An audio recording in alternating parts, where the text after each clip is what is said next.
Sie hören Sport und Musik. Das Spiel ist aus! Deutschland ist Weltmeister! Mario Götze! Mario Götze!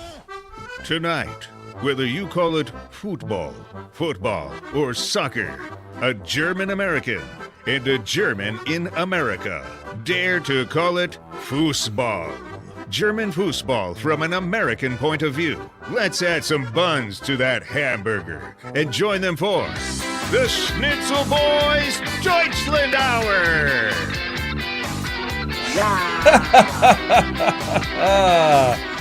Oh, what a burst of excitement! What a burst of excitement. This music gets us going. Yeah, Denver, good comment. It gets us hyped up.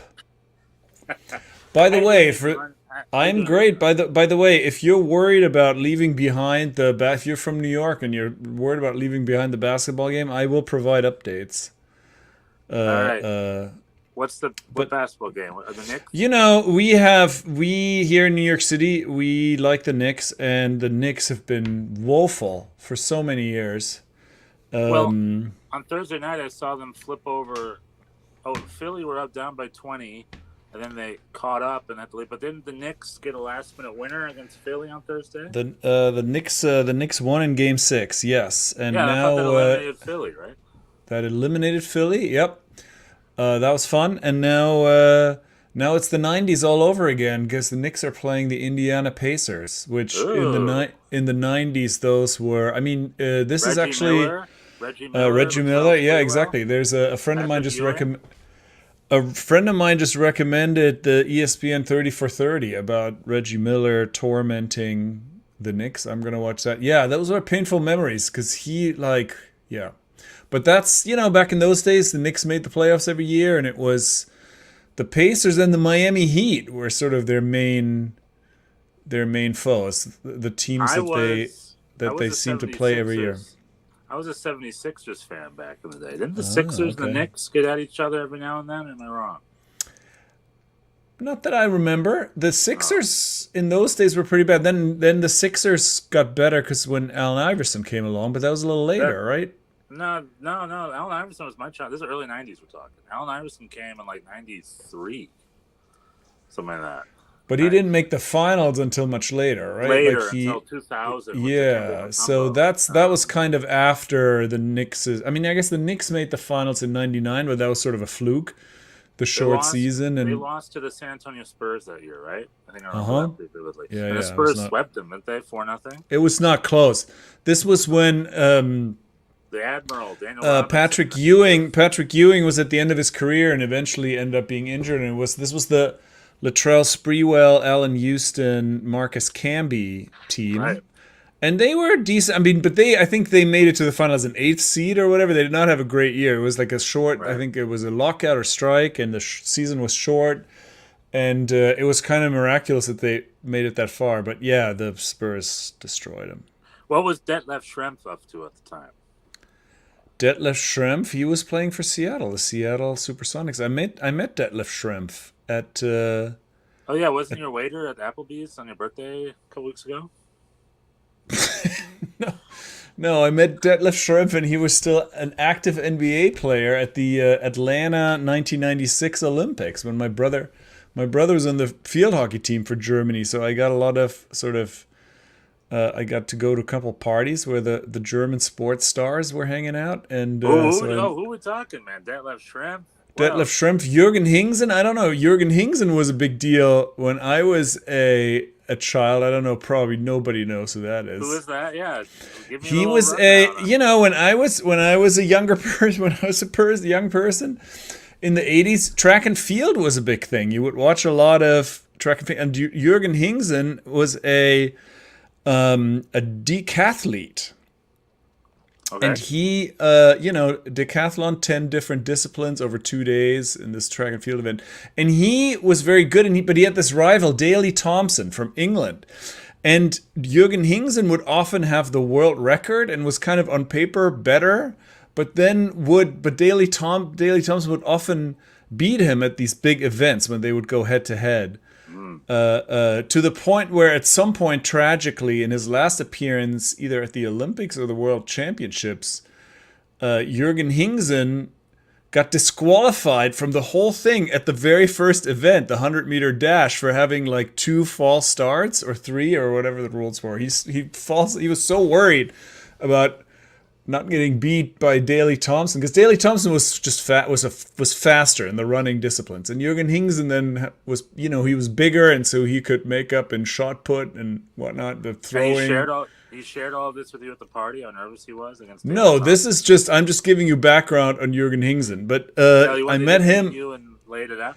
We did not get into it. No. He just was very sort of unpleasant. Like, I remember, because I sat next to him in the German section at a track and field event that I got to go to, and he was just extremely like tightly wound. He was like watching other people compete and like commenting everything that was going wrong or what they were like. He was just an extremely intense dude, and I was like, all right, Jürgen Hingsen. Whereas Detlef Schrempf was as cool as the other side of the pillow, a very relaxed. I mean, also quite tall, very tall man. So they were both very tall. But the greatest German basketball player of all time, Dirk Nowitzki. Greatest German basketball player of all time, Dennis Schröder, just led the team to win the World Cup. He would like a word. Oh, I would love it. Is he going to make? Are any of those German guys that won the World Cup going to make their way to the NBA? Do you think? Next season? Well, Isaiah, the Knicks have Isaiah Hartenstein. Oh, because Isaiah Thomas on the German national team. What? Nothing. I said Isaiah Thomas. Isaiah Hartenstein, who is a German American. He was born in Oregon, but then he went to Germany in as a 10-year-old and then played there. And his mother, I think his father is German American. His mother is Hartenstein. But he was not good enough. He was considered not good enough for the German team, for the German World Cup team last year. He couldn't get on. I mean, he's sort of, he's now become much better as he was playing for the Knicks. He's recently really improved, but I always thought that was surprising. I mean, you can't argue with the decision because they won the whole thing, shockingly. So he was part of the team that won the World Cup. No, he was not. He couldn't make the team. But he's not. But he's the one guy that made it to the NBA. No, well, Dennis Schröder, he plays in the NBA. He was the point guard, and then they had like some, a bunch of tall German dudes who none of them which are in the NBA. The other guy, Maxi Kleber, who also plays in the NBA, also wasn't on the team because apparently him and Dennis Schröder don't get along. So lots of drama. The 2 of the 3 Germans that play in the NBA were not invited to make the team, which is is incredible. But you can't argue with success. They won it, so they did everything right. But I saw a quote that Hartenstein was hoping to go to the Olympics with Germany, but wasn't sure that he was going to get called because obviously now they have the World Cup winning team, and they don't want to mess with success. So anyway, yeah, German basketball drama. Oh yeah, it'll be fun to see that team in the Olympics. But I was just going to bring up Dirk Nowitzki. He had a really great episode of Kicking It with Kate Abdo. Yeah, who also is significantly better than Detlef Schrempf, if we're talking about all-time German greats. Let's be honest for a second. Do you really feel that Dennis Schröder is a better basketball player than Dirk Nowitzki? No, Dirk Nowitzki is he's like a top 20 all-time. He's the greatest German basketball player of all time, right? For sure. You're right. Yeah. But I mean, he never won the World Cup with Germany, so that's definitely got to count for something. I mean, what's better, a statue in Dallas, Texas, or a World Cup medal? which do you think is better? I think they're both pretty cool. I mean, True that. I think it's apples and oranges. I mean, this World Cup win was just a completely unexpected. I would you have put 10 cents on them winning no, absolutely not. So that's kind of that's kind of a once in a lifetime kind of a thing. I mean, yeah, Dirk Nowitzki also, of course, has his accomplishments. Don't not to argue with. The funniest story about Dirk Nowitzki is when he first came to the league. Apparently, people called him Irk because he didn't have any D. Oh, that's a very funny. That's very funny. Oh, those fans, those silly fans. Where's the D? For a quick second, I misheard. My first instinct was that he had no D. I'm like, well, that's rude. I realized, oh, defense. D for defense. Got it. What did you think? What do you think? Well, we don't have to get into that, I guess. Oh, he didn't have a penis? Well, perhaps no D, no D, no D, no D, no dice. Okay, That's not what I meant. All right, the Knicks. 4 minutes left in the third quarter. The Knicks have a 3-point lead. Knicks versus the Pacers. This is game one. I mean, it means nothing really, but you know. This is the conference finals. Help a brother out here. This is the conference semifinals. Oh, God, so conference Eastern Conference. Yeah. I mean, the winner of this presumably will play the Celtics. The Celtics in the East are this year much better than everybody else. How are my Charlotte Hornets doing? How are they doing? They out? They in? Charlotte Hornets. Ooh, I don't know. Not great.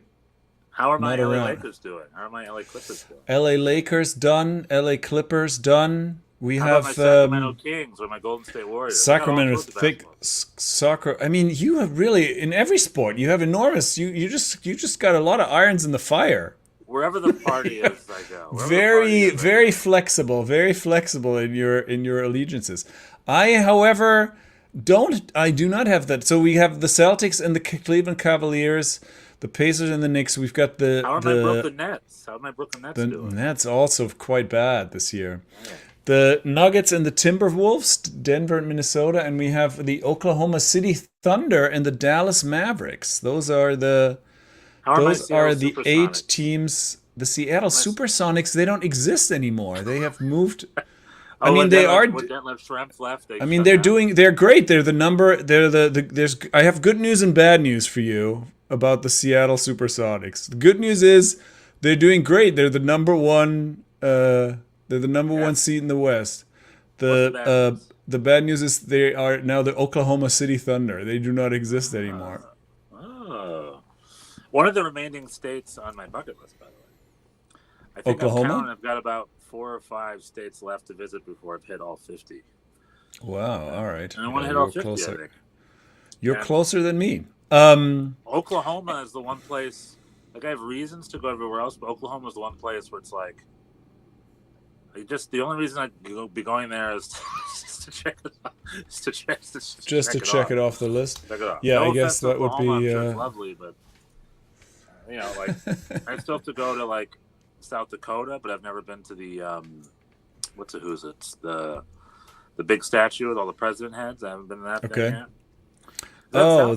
yet. What? Is that in South Dakota or North Dakota? I think North Dakota, right? I guess South Dakota. Mount Rushmore. It's called Mount Rushmore. Mount Rushmore. Thank you. Yeah, it's in. I haven't been there either. We should do a Schnitzel Boys reunion show or a party show at Mount Rushmore. Mount Rushmore, South Dakota. Yeah, is that what I said? Dakota, right? Excellent. It is South Dakota. So I need to visit that. In North Dakota, only Fargo. Fargo is the only attraction in North Dakota. No, you know where I've been to? Trivia, Bjorn. This city was named after one of the greatest Germans of all time to attract German settlers. Oh. What's the quiz? Bismarck? Yes, I was in Bismarck, North Dakota. There's a statue of Otto von Bismarck in the middle of town. And he's one of the greatest Germans of all. I mean, all right. Why not? I don't know. There's a list. I mean, he's on a list somewhere. He's a legend. Lit, right? Come on. Otto von Bismarck is what? He's the Thomas Jefferson of. No, he's not. He's like one of them. He's the George Washington of Germany, right? Isn't he? Something like that. Give or take. I suppose. Something like that. I guess. I know it's apples and oranges, but still, something like that. All right. There's a statue of him there, I believe.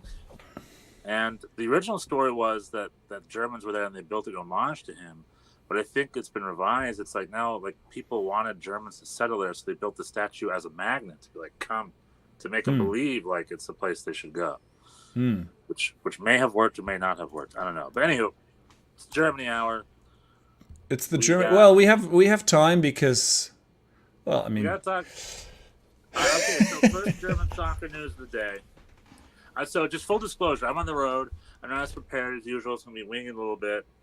You want to maybe keep you on track a little I bit. know. Here. Usually we prepare meticulously, and we script out every detail. This week is a little looser. I did watch a lot of German soccer this week. It's been lovely. I watched the review show, watched all the games. Cool. But first thing, before we get into that, I think the big talk of the town, unless there's something else, is I have solved the Bayern München coaching problem. Let's Solved hear it, dude. I did Thomas it. Reis. No, although that's not a bad idea. No, Manchester United are trying to get rid of a guy, and Bayern Munich are trying to get rid of a guy. And Manchester United have put on a short list a guy, and Bayern Munich have also put a short list a guy, and it turns out they're each other's coaches. So I'm proposing Manchester United and Bayern Munich do a straight-up NBA draft-style trade of just Thomas Tuchel for Eric Ten Hag. It's just a quick. Yeah, quick. I saw this on the Kicker front page that Eric Ten Hag might go to Bayern. Yeah, he still has a job, Well, that's because but I guess. said it out loud. It's because I thought about Oh, yeah. This is you're writing for Kicker. Yeah. Okay. it. No, I just put it out in the universe, and Kicker heard it, and they're like, whatever he says, we write. They immediately went for it. Well, I think that's also Thomas Tuchel was linked to Manchester United, and if you saw his interview over the weekend, he's the most checked-out manager I've ever seen in my life, and it's hilarious. I love it. After the Bayern Munich Stuttgart game, they asked him what was up. He's like, "Yeah, Stuttgart, they played great. They're up to an amazing level." So they did great. They just like, well, I didn't have much else to say. And it was like very like half of it. He's like, "Yeah, Stuttgart were playing amazing and the level, and they really beat us. Anyway, bye." And you're like. It was just like, yeah, he doesn't have. I mean, that game meant nothing to them. I mean, yeah, it's all about. Obviously, it's all about the. Is it tomorrow or Wednesday? It's Wednesday. Tomorrow is Dortmund PSG. Yeah. I'm gonna miss it because I'm gonna be flying tomorrow. I'm gonna have to check it out on delay or something. But yeah, no, but Dortmund though didn't get the same memo because Dortmund had themselves quite the game. The bench players all got to play. Marco Reus got his last ever start in Borussia Dortmund shirt, I believe. That's why they celebrated him, and they destroyed. Was it Eintracht Frankfurt? Yeah. Was that who they played? No, Frankfurt. That was Leverkusen. They Yeah. were the Augsburg at home. Well, yeah, they destroyed Augsburg, which is not too shabby. Destroyed them 5-1, I believe. They really destroyed Yeah, them. same result that Leverkusen got in Frankfurt. Yeah, I think that's Which, why I mixed up because Leverkusen also ran circles around Frankfurt.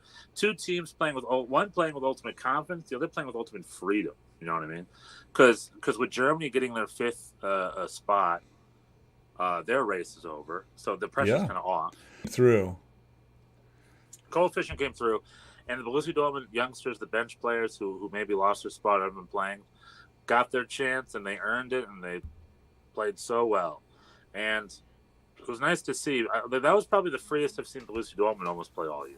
I mean, they just had the ball. It was their game. They were scoring for fun. They were all hugging each other. It was very much like you can tell the weight has been off, like the weight's just been off their shoulders. So they had a great game over the weekend.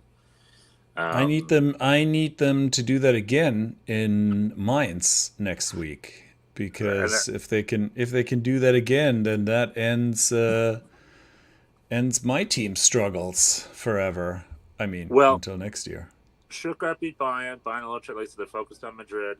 Bayer Leverkusen had themselves an amazing game, and who are they playing next week? Bochum. But real quick, let's talk about the banger of the weekend, the explosion match, the amazing match. The big match is part of the big table, the big fights on the bottom of the table. Bochum versus Union Berlin. Berlin. American Brendan Aronson. Yeah. Who came off the bench and yeah, that was. I mean, where to begin? You know, Brendan Aronson missed an equalizer opportunity right there towards the end.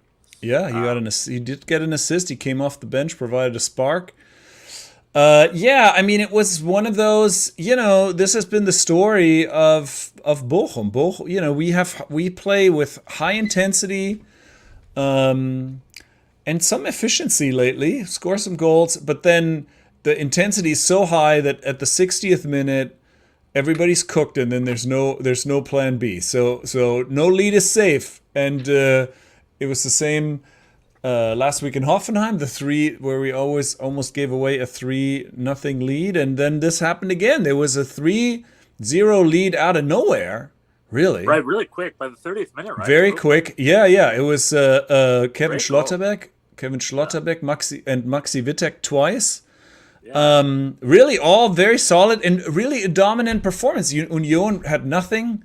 Very nervous, obviously, in front of their home fans. I mean, this is, I guess, the advantage that Bochum have over all these other teams. This is just their bread and butter. Everybody else is freaking out. The relegation, they're like, yeah, but this is just, it's just a day at the office for us. We've been in this position for the last 3 years. So, I guess this is how you deal with pressure. You do it so often that it doesn't feel like pressure anymore. So Union clearly very tight, but then like I said, Bochum cooked around the 60th minute. And I was texting jokes on the group chat, and right as I was typing, I really didn't think I was going to be this relaxed during the game. Clonk, 3-1, and I was like, oh boy, here we go. Here we go. Right. And then of course, and then the second one right after, and at that point I was like, I would not put like $2 on us. I was like, hopefully we'll get a point. Like, hopefully we can, which, before the game I would have been, I guess, fine with. So, but then Philipp Hoffmann got a fourth, headed it right in, like, shockingly.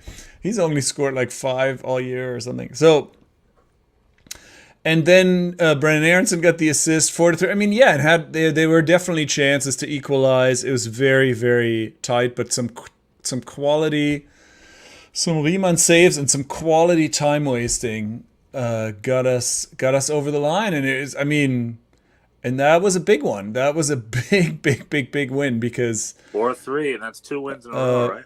2 wins in a row. Mainz also, Heidenheim did well enough. I was hoping they would, but Mainz got a lead in the later game, and the Heidenheim equalized. So that was also important.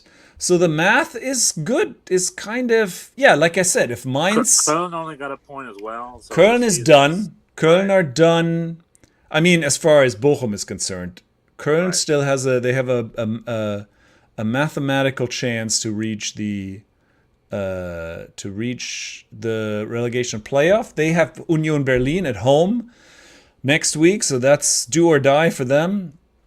They're 6 points behind Union, so they have to beat them next week and then just hope for the best on the last day. That's their only path.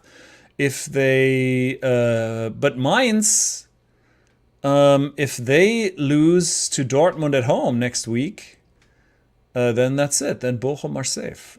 And so, and Bochum also now, of course, have the chance to do the funniest thing ever by like being the last and the first, to ending the never losing streak that began after they played them. So that would be. Do I think that's going to happen? They bookend the whole streak.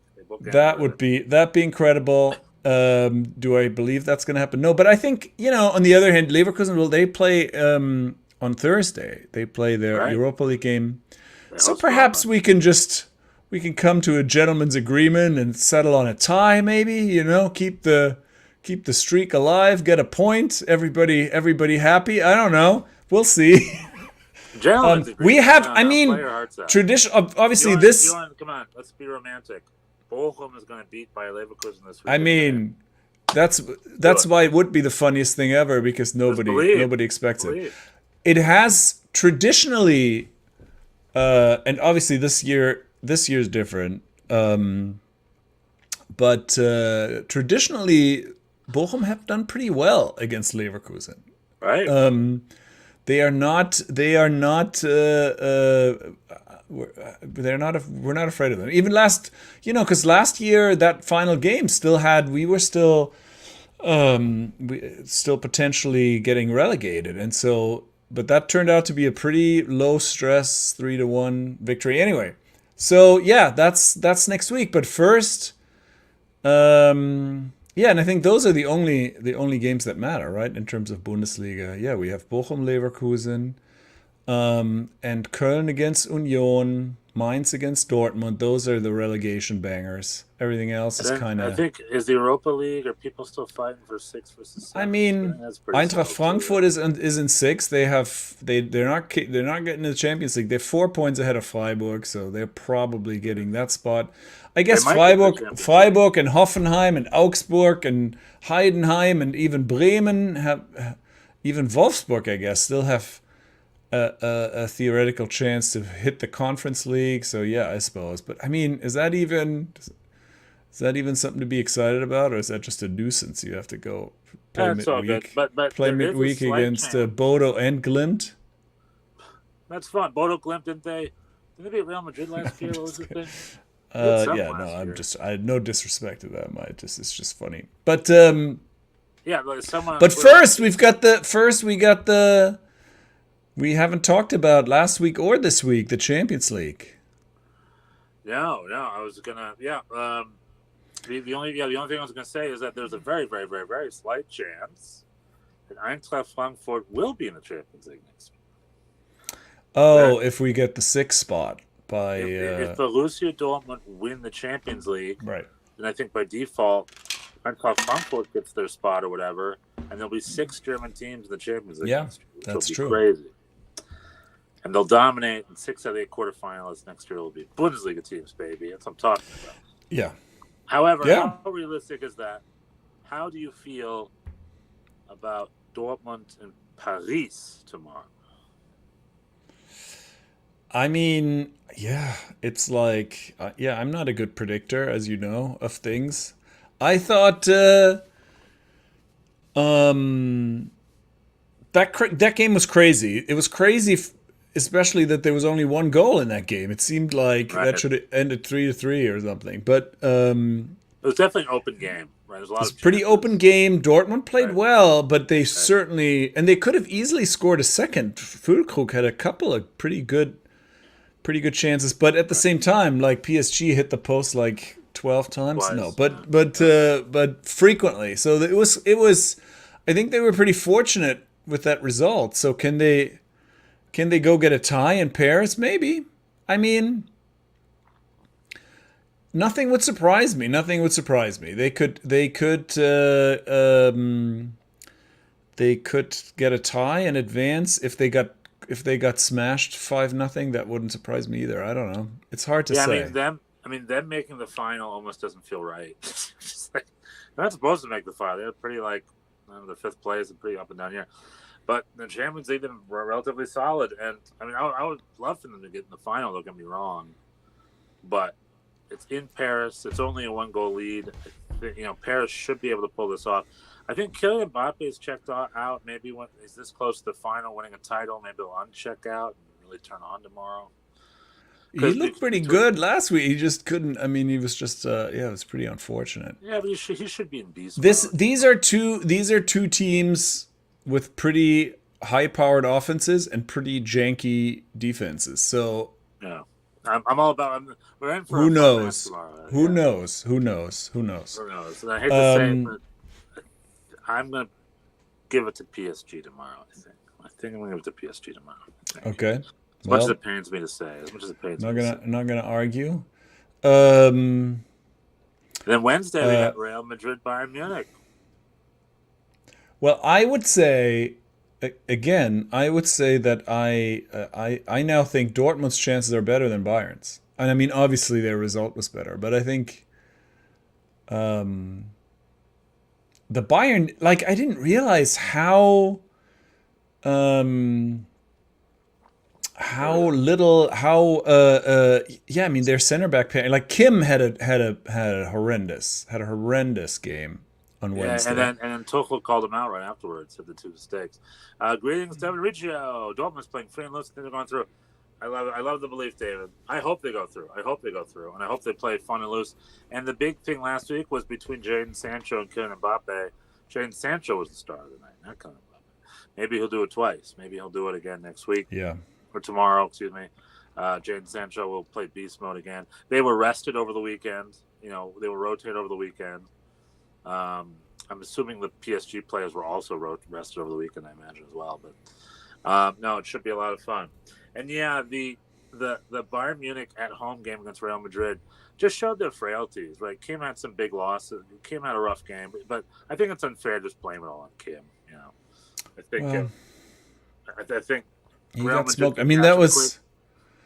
That was, I mean, that first goal was incredible pass from Tony Kroos, and then that finish. But yeah, it's. I mean, I thought they were kind of that 2-1 lead sort of came out of nothing, like the. I mean, it was like one Leroy Sané kind of solo goal, and then that penalty, which was like, why? It was just kind of a lack of concentration on. Who was it? Lucas Hernandez? Like just a foul he didn't have to commit. So, and then Bayern sort of gave it right back with giving up a similarly sort of unnecessary penalty. So, it felt like a fair. It felt like the right result, and it was kind of, kind of like we were talking about ahead of time. Bayern had a very good first half hour, but it's like, with Real Madrid, if you don't make it count, then it's all, it's their jam. They don't mind absorbing pressure. They don't mind, being on the back foot and picking their spots. And there was also Graf released. Carlo Ancelotti has played against Bayern Munich like so many times. He's won each and every single one of them. Yeah, he's got a good record, and he's got probably got a little bit of him and Toni Kroos probably both. I don't know, it's all water under the bridge, but they both were kind of treated poorly a little bit by the Bayern brass. Who has by it? the Bayern But Bjorn, who's treated worse, Carlo Ancelotti or Thomas or the current coach? Yeah, I mean, I guess he could just get in line. Yeah, exactly. But that's Tuchel had a little bit of a harder route than Carlo Ancelotti. This is the thing. Well. And certainly Carlo Ancelotti has recovered just fine, as has Toni Kroos. But like, they didn't want to keep him really. Anyway, it's that was a long time ago. But but yeah, they don't have anybody in their midfield who's anywhere as good as Toni Kroos is. So even at his advanced stage, he's our star in shining armor for the Euros this summer. It's Toni Kroos. I guess so. I'm going to eat my words if that's the case. But yeah, let's go. Him and Robert Andrich needs to stay healthy. Robert Andrich. Yeah. Bayer Leverkusen. I like that guy. Robert Andrich. Yeah, I've been kind of on Andrich watch. Because as you know, I like myself a defensive midfielder. I think that's kind of the key to the game often, that position, and so I've been that guy is really he's a player of my taste. So I hope that he does well at the Euros. He had, when was it? Who were they playing? Either Stuttgart, in the Stuttgart or Dortmund game. He impressed me. He got beaten by, Dennis Undav. It was Stuttgart. It was against Stuttgart. And Dennis Undav basically just outmuscled him. And, they kind of tussled for the ball. And he kind of came, I don't know if he was there or he didn't think he was going to come on that strong. And Undav outmuscled him and scored the goal. And Andrich just didn't, like so many, I would say 95% of players would have made some kind of appeal to the ref of like, I got fouled. He came, nothing. Andrich was just like, nope. I got beaten fair and square, and he picked himself up and played the game. I'm like, respect for that. I don't think you don't see that. You don't see that much. So I'm officially a Robert Andrich fan. Yeah, me too, bud. I think he's it. He's the number 6 we're looking for. Him and Toni Kroos working together really worked, and I hope we bring him through the summer. Yeah, I mean, the sample size is one game, so we're putting all of our. Oh, right, yeah. Wait, Two two game? games. Yeah, I guess 2 game. Okay, yeah. So we Two, friendlies, 2 friendlies. Our friendlies. sample size is 2 friendlies. So, Well, yeah, but the based Mighty on that, Scottish. We'll see if the Mighty Scottish can break them down. Come this evening.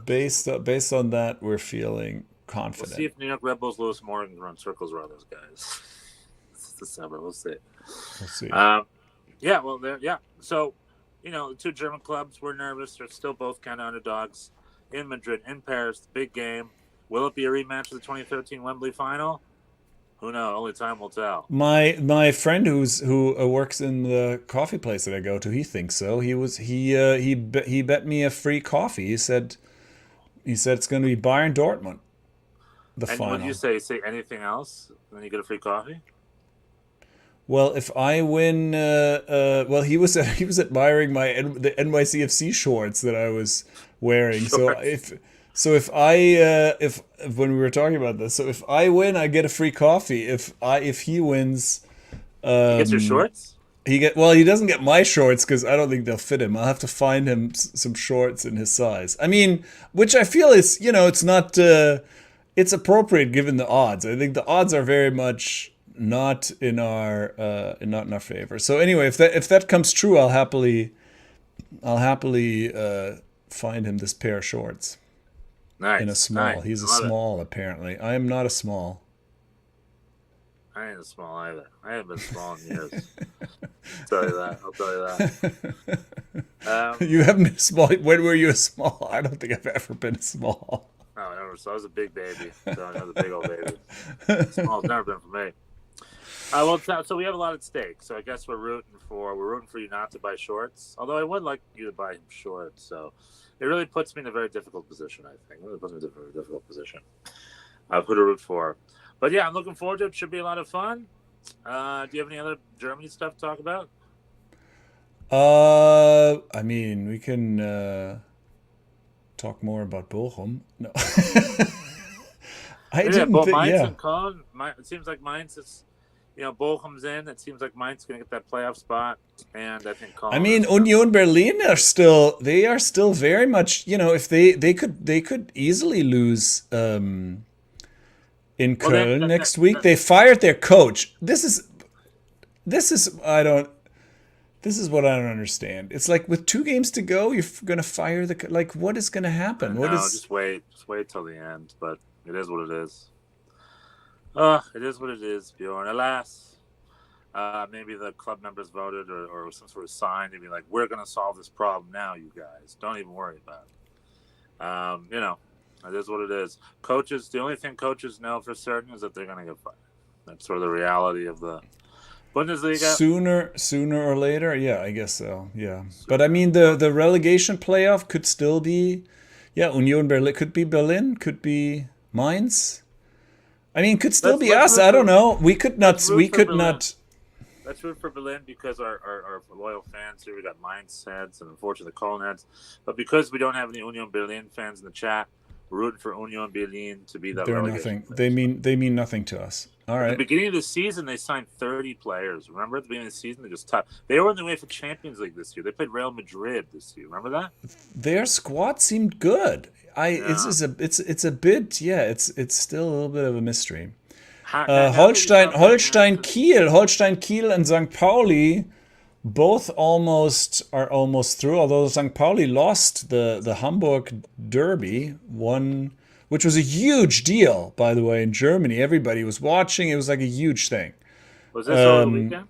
This was on Friday. HSV against St. Pauli. HSV won 1-0. That makes no difference to them. They are probably not going to get anywhere. Fortuna Düsseldorf will get the 3rd spot, and Holstein Kiel won on Sunday. So Kiel and St. Pauli are now almost through. They need like a point or 2 each out of the last 2 games to make it official, and then Fortuna Düsseldorf will be the relegation playoff game. What happened to you? It went dark. No, when I have another screen on, I think it turns off my camera or something. Yeah. Well, unfortunately, HSV has been this season, but hopefully next year under Stefan Baumgart, they'll get their act together. Who knows? We'll see. We'll see.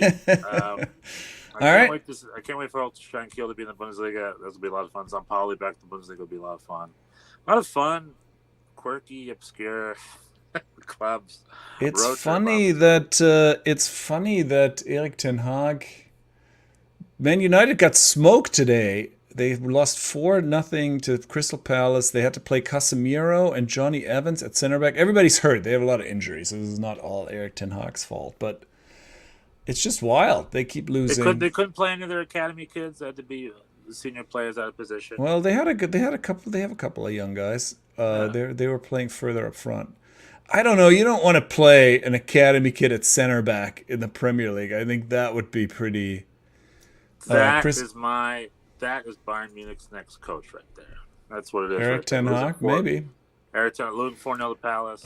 Chris Richards had a good game. Got a shutout on the other side. How did Brendan Aronson do? If you caught him deeply, he got an assist. Well, he came off the bench and he looked pretty lost for a couple minutes, but then he kind of found his way. He has a lot of energy, and he got the assist, and he had a chance to tie it. So it was pretty. He had a pretty good game. Yeah. So do you still agree with the F assessment game last week? Gio I was looking up since we're Yanks abroad. Covering Yanks abroad here. Gio Reyna has played fewer minutes for Nottingham Forest than he played for Dortmund. Yeah. Yep. So right. that move, I take credit for that, for predicting that was not a good move for him. There is an article out there. Aiden Terzic mentioned he wants to play Gio Reyna more next year. The same stuff we've heard over and over again. But who knows? Wait, who does? Aiden Terzic. Oh, he's gonna come back. He's gonna come back to Dortmund and get more time. I mean, Marco Reus being gone, that's got to help him. Yeah, a little more. Perhaps. Sure. I mean, he had a bunch of people, and who knows if Sancho's probably not gonna stay. The financial situation. Maybe there's a little bit less competition for him for these spots. Perhaps. So the Knicks are tied. The Knicks are tied in the fourth quarter. 5.5 minutes to go. I thought there was 5.5 minutes to go. 30 minutes to go. No, in the third quarter. This is the fourth quarter. The fourth and the final quarter. Nice. Indiana had a big lead. It's funny, you're very flexible about your fandom. I'm still stuck on the Knicks. I was a big fan of the Knicks in the 90s, and then they've been woeful for like 25 years, but somehow I can't and this is all of New York. On a couple of weeks ago, people shut down 7th Avenue for several hours for like winning one playoff game or whatever. People are just are ready for a parade or something. Why was the avenue? Because people were just screaming, running around, like people are just ready to be excited for the Knicks. Like I love it.